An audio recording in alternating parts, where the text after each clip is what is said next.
Hello friends, ಎಲ್ರಿಗೂ ನನ್ನ ವಿಡಿಯೋಗೆ ಸುಸ್ವಾಗತ.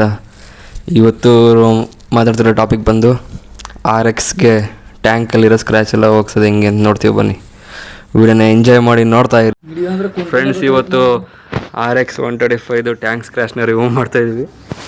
ನೋಡಿ, ಸೇಮು ನಾನು ಲಾಸ್ಟ್ ನನ್ನ ಬೈಕಲ್ಲಿ ಯೂಸ್ ಮಾಡಿದ್ನಲ್ಲ ಅದೇ ಥರದ್ದು ವ್ಯಾಕ್ಸ್ ಪೋಲ್, ಅದನ್ನೇ ಹಾಕಿ ಮಾಡೋದು. ಈ ಸಣ್ಣ ಪುಟ್ಟ ಸ್ಕ್ರ್ಯಾಚಸ್ ಇರುತ್ತಲ್ಲ ಎಲ್ಲ ಹಾಕ್ಬಿಟ್ಟು ಈ ಥರ ಕಾಟನ್ದು ವೇಸ್ಟ್ ತೊಗೊಂಡು ಉಜ್ಜೋದು. ಚೆನ್ನಾಗಿ ಉಜ್ಜಿದ ಮೇಲೆ ಹೆಂಗಿರುತ್ತೆ ಅಂತ ತೋರಿಸ್ತೀನಿ, ನೋಡ್ಕೊಳ್ಳಿ. ಉಜ್ಜ ಇಲ್ಲ ಕಾಣಲ್ಲ ಬಿಡು, ಮಕ್ಕಳೆಲ್ಲ ಕಾಣಲ್ಲ. ನಾಚಿಕೆ ಪಡ್ಕೊತಾನೆ. ಗಟ್ಟಿಯಾಗಿ ಉಜ್ಜು, ಅಮುಕ್ ಉಜ್ಜಬೇಕು.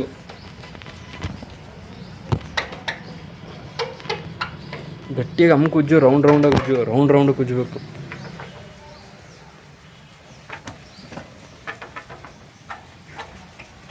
ಬೇರೆ ಕಡೆನೂ ಉಜ್ಜು, ಸುತ್ತ ಒಂದೇ ಕಡೆ ಉಜ್ಜಿದ್ರೆ ಬೇಕಾದ್ರೆ ಬಡನೆ ರೌಂಡಕ್ಕೆ ಉಜ್ಜಬೇಕು.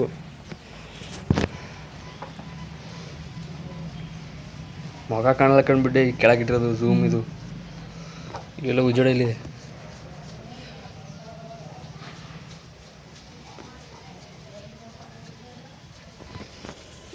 ಈ ಥರ ಇರೋ ಸ್ಕ್ರ್ಯಾಚಸ್ಸು ಹೆಂಗೆ ಇಂಪ್ರೂವ್ ಆಗುತ್ತೆ ನೋಡಿ. ಸ್ವಲ್ಪ ಒಂದೆರಡು ಡ್ರಾಪ್ ನೀರು ಹಾಕ್ಬಿಟ್ಟು ಉಜ್ಜು, ಇಲ್ಲಿ ಕೈಯಲ್ಲಿ ಒಂದೆರಡು ಸುಮ್ಮನೆ ಡ್ರಾಪ್ ಬಟ್ಟೆಗೆ ಹಾಕ್ಬಿಡ. ಹಿಂಗೆ ಒದ್ರಾಡೆ ಕೈ ಒದ್ರಲ್ವ? ಅಷ್ಟೇ.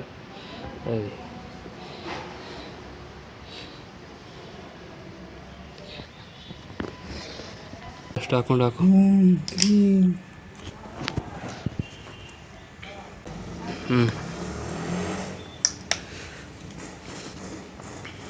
ಬಟ್ಟೆಲಿ ಇದಿಷ್ಟು ಏರಿಯಾ ಕವರ್ ಮಾಡು. ಅದಂಗೆ ಕ್ರೀಮ್ ಪೌಡರ್ ಗಟ್ಟಿಯಾಗಿ ಉಜ್ಜಬೇಕು, ಎಲ್ಲರೂ ಹೋಗಲ್ಲ.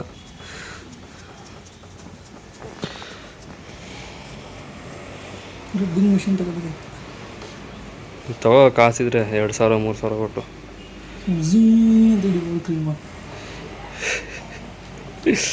ನೋಡಿ ಫ್ರೆಂಡ್ಸ್, ಇವನಂತವ್ರು ಇದ್ದರೆ ಹೆಂಗೆ ಆಗುತ್ತೆ. ಉಜ್ಜತ್ರ ಉಜ್ಜಬೇಕು, ಟೈಮ್ ಉಡ್ಸುತ್ತೆ. ನೀರು ಹಾಕು, ರಫ್ ಆಯ್ತಿದ್ದಂಗೆ. ಅಲ್ಲೇ ನೀರು ಐತಲ್ಲ, ತ್ಯಾವ ಇದನ್ನು ತಗಲ್ಸ್ಕೊ. ಗಟ್ಟಿ ಉಜ್ಜುಡೆ ರಪ ಅಂತ ಟ್ಯಾಂಕ್ ಹೊಂಟೋಗ್ಬೇಕು ಹಂಗೆ.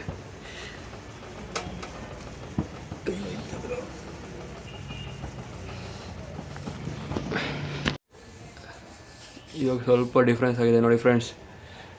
ರಬ್ಬಿಂಗ್ ಮಿಷಿನ್ ಇದ್ದಿದ್ರೆ ಇನ್ನೂ ಚೆನ್ನಾಗಿರೋದು ರಿಸಲ್ಟ್ಸ್. ಅದರಲ್ಲೂ ಯಾಡ ಉಜ್ಜಕ್ಕೆ ಬರಲ್ಲ.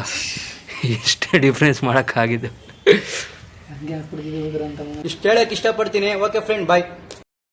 ವಿಡಿಯೋ ನೋಡ್ಬಿಟ್ಟು ಹಂಗೆ ಹೋಗ್ಬಿಡಿ. ದಯವಿಟ್ಟು ಸಬ್ಸ್ಕ್ರೈಬ್ ಮಾಡಿ, ಬೆಲ್ ಐಕಾನ್ ಒತ್ತಿ, ನೋಟಿಫಿಕೇಶನ್ ಬರುತ್ತೆ ನನ್ನ ನೆಕ್ಸ್ಟ್ ವೀಡಿಯೋನ ತಕ್ಷಣ ಅಪ್ಡೇಟ್ ತೊಗೋಬೋದು. ನೀವು ಸಬ್ಸ್ಕ್ರೈಬ್ ಮಾಡಿದ್ರೆ ನನಗೆ ಸಪೋರ್ಟ್ ಸಿಗೋದು. Thank you, love you all.